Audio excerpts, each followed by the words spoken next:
Respira, pessoal, pois o Rio decidiu lançar Tropa de Elite 3. Agora vai, com drones, helicópteros e comentarista de sofá, achando que entende de confronto armado. A mega operação no complexo do Alemão e da Penha foi um momento em que a polícia e os delegados e políticos da direita mostraram que o governo federal finge não ver. O crime tomou o território e quem recupera é o estado de farda, não de discurso. Enquanto a esquerda escreve teses sobre violência estrutural, o cidadão de bem acorda com barricada na porta e fuzil apontado pro quintal. E se não é algo que o Rio já aprendeu, é que prevaricação mata mais do que bala perdida. E falando em Tropa de Elite, chega até ser cômico ver que o ator que eternizou o Capitão Nascimento, o símbolo do enfrentamento contra o crime e da crítica à ideologia da esquerda, hoje é justamente um militante de esquerda chique. É como se o Batman tivesse largado o manto para virar assessor do Coringa. O personagem virou ícone da lei, o ator, o panfleteiro da toga. Mais de 2.500 agentes, helicópteros, drones e blindados, mandados cumpridos, líderes caçados, toneladas de entorpecentes e um recado dado: o território tem dono, e o dono é o Estado. 4 oficiais tombaram, heróis, não estatísticas. A facção reagiu com armamento pesado, granadas, drones e táticas de guerra urbana. Entretanto, a mídia militante chorava a letalidade, e o cidadão aplaudia, porque pela primeira vez em muito tempo o poder público entrou onde devia estar desde sempre. Dizer que o filme Tropa de Elite foi baseado no Rodrigão. É, ele participou inclusive do roteiro. Sim, participei da elaboração do roteiro.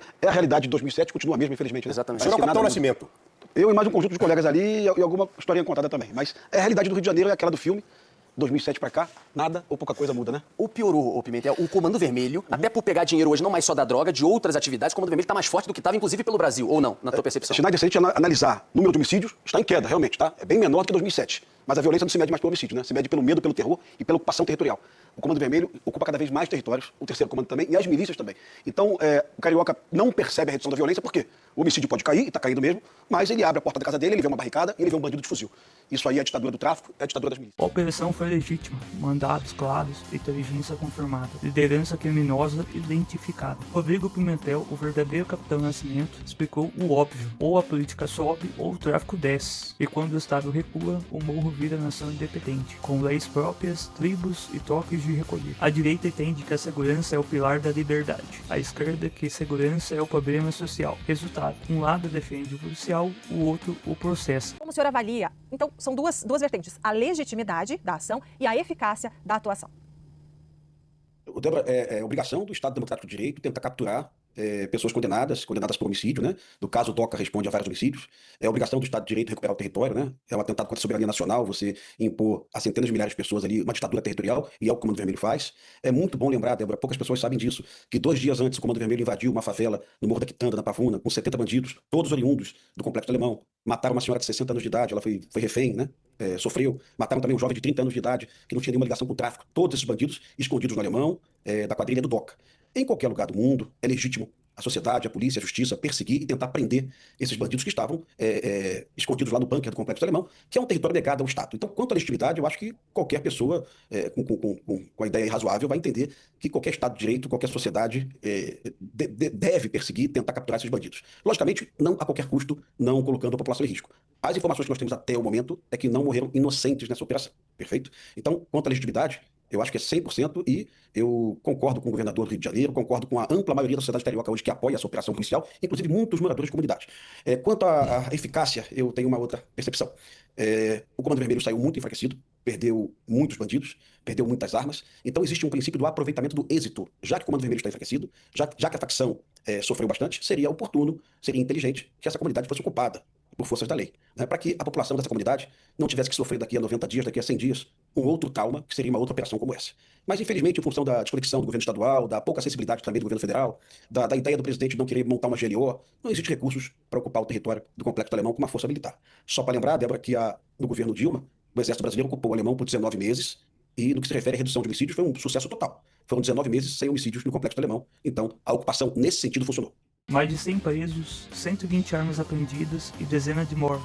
quase todos criminosos armados. O Comando Vermelho perdeu base, perdeu fuzil e perdeu moral. E ainda assim, parte da esquerda classificou o sucesso como massacre. É a inversão moral do Brasil moderno. Quem enfrenta o bandido é acusado de excesso, quem defende bandido é chamado de humanista. E no meio disso, o cidadão carioca continua refém da dúvida. Se abre o portão e vê o caveirão, agradece ou filma. Enquanto o policial sobe o morro, o ministro do Supremo sobe o pedestal. Houve toga tuitando massacre antes da perícia, antes do laudo, antes de saber se havia inocentes entre os mortos. A pressa da lacração virou método de julgamento. A esquerda progressista se diz contra a violência, mas financia políticas que deixam o policial desarmado e o traficante bem equipado. E o resultado é esse: o Estado vira meme, o crime vira cultura, e quem paga o preço é quem trabalha de farda e não de terno. Aqui vai o manual que a esquerda odeia porque funciona. As ações reais que transformam a opressão em resultado e não em manchete de ocasião. Inteligência de verdade.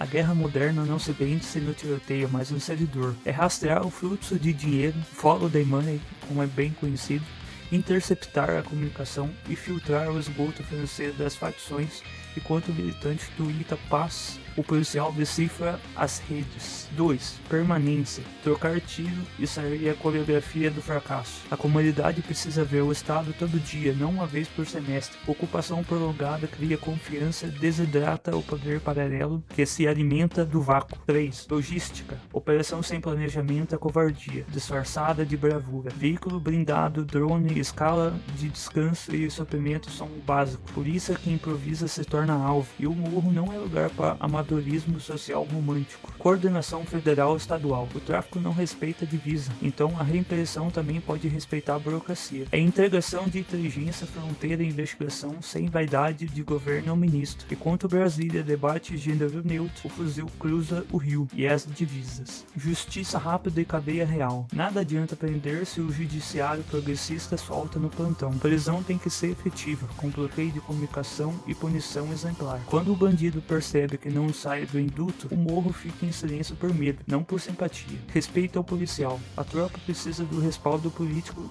jurídico e moral. Quem veste farda merece defesa, não processo automático. O policial é a linha que separa o caos da barbárie, e tratá-lo como suspeito é a senha para o colapso. Essas são ações que dão certo, tudo que o governo atual evita para não contrariar a sua plateia humanitarista. O Brasil virou o filme O Poderoso Chefão, mas com sindicalista no lugar do Don Corleone e ministro servindo vinho enquanto o crime controla o território. A facção não é mais o vilão de esquina, é uma empresa multinacional com braço político, jurídico e midiático. Enquanto a polícia arrisca a vida, o Planalto tenta dialogar com o tráfico. E a esquerda chama o bandido de empreendedor periférico. É como tentar negociar com o próprio Corleone e achar que vai sair vivo. Lá fora, a Argentina e Paraguai já classificam o PCC e o Comando Vermelho como narcoterroristas. Aqui o governo hesita, com medo de ofender o tráfico e desagradar a militância. É a República do Medo travestida de compaixão. E o pior, o mundo fecha fronteiras enquanto o Brasil abre editais. Quando até o Paraguai tranca o portão, é sinal que o vizinho surtou. A professora Jaqueline Muniz e o delegado Palumbo travaram o duelo mais brasileiro da década. Teoria contra o tiro. A doutora fala em parâmetros doutrinários, o delegado responde: quero ver subir o morro com fuzil. E o país vibra, não pela razão, mas pela coragem. Enquanto uns medem operações em slides, outros medem em sangue. E é fácil discursar sobre proporcionalidade do ar-condicionado. Difícil é cumprir mandado sob mira de fuzil. Sério, que a taxa de suicídio de matança, no Rio de Janeiro, não é de agora. Tem 40 anos, né? Professor. Mas a guerra... Desculpe interromper. A operação, ela tem várias falhas logísticas, táticas operacionais. É impossível, eu desafio qualquer um aqui a fazer conta. Sim. Né? Você, para colocar 2.500 policiais na rua, você retirou a provisão de policiamento de 6 milhões de pessoas. Né? Você tem que pressupor de 7.500 a 10 mil policiais em prontidão para você poder garantir escala, sustentação de uma operação. Esses são os parâmetros que eu estou dizendo, que não é a Jaqueline que inventou. Tá? É a polícia que inventou. Professor, então, nós fizemos ali, fechando, ao fazer, nós deixamos 5 milhões de desconhecidos, sabotamos por dentro a capacidade repressiva da própria polícia, exaurimos a capacidade de pronta resposta do 90, inviabilizamos a capacidade ostensiva dessa polícia e vulgarizamos o conteúdo da própria inteligência e investigação policial aplicada ali. Querem saber isso em detalhes? Não dá tempo que eu tenho que ir para outro programa. Não, sim, perfeito. Eu só queria, professora, se você me permite. Perfeito. Aqui a gente vai dar espaço para todo mundo. Eu só queria pedir, professora, pro Palumbo, por favor, dizer, a gente entendeu o ponto de vista da professora, trouxe todos os dados técnicos, mas eu quero ouvir também o delegado Palumbo. Por favor, Palumbo. Vai lá, Palumbo, sucesso aí. Né? Toma uma água aí, professora. A senhora tá meio brava aí, ficou 5 minutos falando do currículo. Toma uma aguinha aí, que a senhora tá muito brava. Tá brava. Ficou 5 minutos minutos falando do currículo da senhora, falando, cagando regra, falando que fez doutorado, não sei o quê. A senhora só não sabe o que é pegar um trem desse aqui, ó, e subir e tomar tiro. Isso a senhora não sabe. A senhora é estudiosa, a senhora fez curso, a senhora fez tudo bem. A senhora só não tem a prática. A prática da senhora é zero. É zero. Ó, o currículo da senhora, eu faço isso aqui no currículo da senhora, ó. Isso aqui, ó, é zero. Caga regra e não faz nada. Fica só estudando. Põe o óculos, eu vou cagar a regra agora. Faça isso. Ah, tenha dó, minha senhora. Tenha dó. Rodrigo Pimentel avisou: se não ocupar, o crime volta em 90 dias. E volta mesmo, é só esperar a coletiva acabar que o tráfico reinstala o pedágio. O Estado anuncia vitória, o morador ouve fogos, e não são de comemoração. No Rio, sem presença contínua, a operação vira feriado. No resto do país, exemplo vira piada. E a esquerda, em vez de apoiar, pergunta se não há solução mais empática. Empatia não segura fuzil. As verdades incômodas. Uma das verdades é que índice bonito não é sinal de paz. O morador mede a segurança pela ausência de tiro e não por planilha de homicídio. Sem Estado, a facção volta, e volta mais forte, com patrocínio político e verba cultural. Milícia é o espelho do crime vermelho. Muda o sotaque, mas mantém o método. Extorsão, poder e silêncio. A conclusão é que a mega operação foi legítima, eficaz e necessária. A polícia cumpriu sua função. Os delegados mostraram liderança e os políticos de direita tiveram coragem de defender o óbvio. Quem manda é a lei, não o fuzil. O verdadeiro combate de fronteira, combate financeiro e, sobretudo, o combate dessas armas que não podem mais proliferar em nenhuma cidade do país. Eu falei lá e falo claro. Eu desafio qualquer um a portar um fuzil numa cidade como Paris, como Londres, como Barcelona, como Nova York, como Frankfurt, e que fique com vida por mais de 20, 30 segundos. Nesses locais, uma pessoa com fuzil é considerada um terrorista.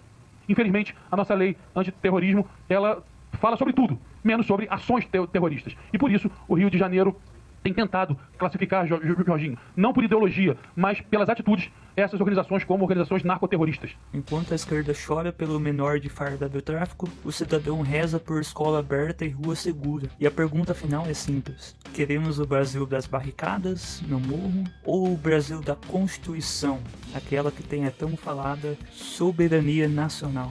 Por hoje é só. Se curtiu, dá o like antes que o Xandão bloqueie o botão do like. Compartilha antes que o comando vermelho cobre o pedágio do seu próprio Wi-Fi. E se inscreve, porque enquanto a Legião do Mal da Globo News tenta dominar o noticiário com narrativa de vilão, aqui a gente defende o herói que ainda acredita na lei, na farda e no Brasil que não se ajoelha pra bandido.